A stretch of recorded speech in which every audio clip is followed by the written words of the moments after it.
हवाओं में फुसफुसाहट, जिन्न। ये शब्द सुनते ही रूह कांप जाती है। अनदेखे जीव, बिना धुएं के आग से बने। वो हमारी दुनिया में रहते हैं, लेकिन हमारी समझ से परे हैं। पुरानी कहानियां उनकी शक्तियों के बारे में फुसफुसाती हैं, उनके गुस्से के बारे में, उनके अजीबोगरीब स्वभाव के बारे में। हर संस्कृति में वो मौजूद है, कभी दयालु, अक्सर शरारती।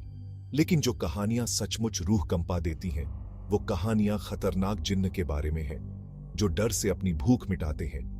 ये वो कहानियां हैं जो आपको रात में जगाए रखती हैं, अलाव के पास फुसफुसाई जाती हैं।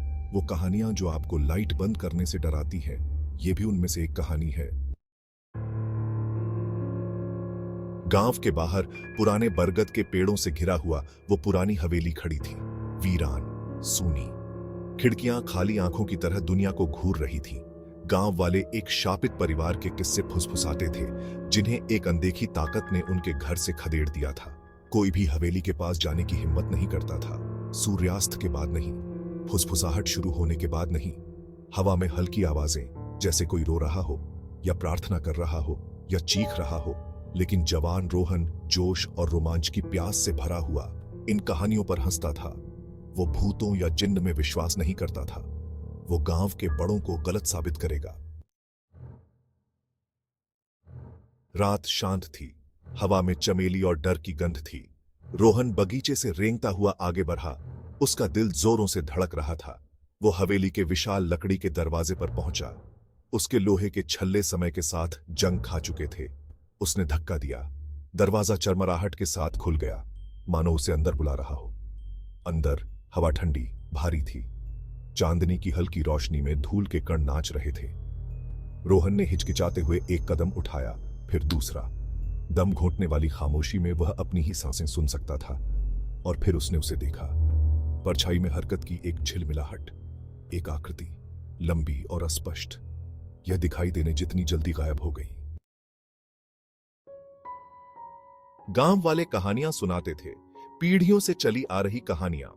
उन्होंने हवेली से बंधे एक शक्तिशाली जिन्न के बारे में बताया, एक जिन्न जो बदला लेने के लिए तरस रहा था।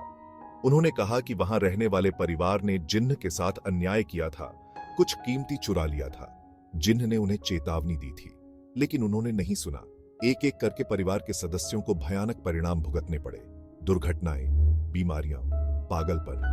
जब तक केवल हवेली ही रह गई, उनके लालच का एक स्मारक। रोहन ने इन कहानियों को मनगढ़ंत कहानी कहकर खारिज कर दिया। लेकिन अब हवेली के ठंडे दिल में खड़े होकर उसे एक ऐसी ठंडक महसूस हुई जिसका रात की हवा से कोई लेना देना नहीं था। अगले कुछ दिन डर और घबराहट में बीते। रोहन ये एहसास नहीं भूला पाया कि उस पर नजर रखी जा रही है, उसका पीछा किया जा रहा है, उसका शिकार किया जा रहा है। नींद में भी चैन नहीं था। उसके सपने हवेली में दिखाई देने वाले साये से डरते थे। वो रात दर रात हवेली में लौटता रहा, एक ऐसी ताकत से खींचा गया जिसे वो समझा नहीं सका। उसे सच्चाई जाननी थी, उसे अपनी आंखों से जिन्न को देखना था। फिर एक रात ऐसा हुआ, वो उसी धूल भरे दालान में खड़ा था। हवा ठंडी हो गई, उसकी गर्दन के पीछे के बाल खड़े हो गए। और फिर उसने सुना एक आवाज, कर्कश और प्राचीन, उसका नाम फुसफुसा रही थी। रोहन। वो मुड़ा और जिन्न के सामने आ गया। कुछ लोग कहते हैं रोहन उस रात अपना दिमाग खो बैठा। उन्होंने उसे हवेली के फाटकों पर बेसुध पाया। उसकी आंखें दहशत से फैली हुई थीं। उसने कभी नहीं बताया कि उसने क्या देखा। वो कभी गांव नहीं लौटा। दूसरों का मानना है कि उसने जिन्न के साथ एक सौदा किया था। उसने अपनी जान बचाने के लिए अपनी कीवल सौंप दी। वे कहते हैं कि वो अब भी गांव के बाहरी इलाके में भटकता है, अपनी पुरानी शख्सियत का एक खोल। सच्चाई खुद जिन्न की तरह रहस्य में डूबी हुई है। लेकिन एक बात तय है, हवेली अभी भी खड़ी है, गांव के किनारे पर एक खामोश प्रहरी की तरह। एक खौफनाक याद दिलाता है कि कुछ कहानियों को अनकहा छोड़ देना ही बेहतर है। कुछ दरवाजे बंद ही अच्छे हैं।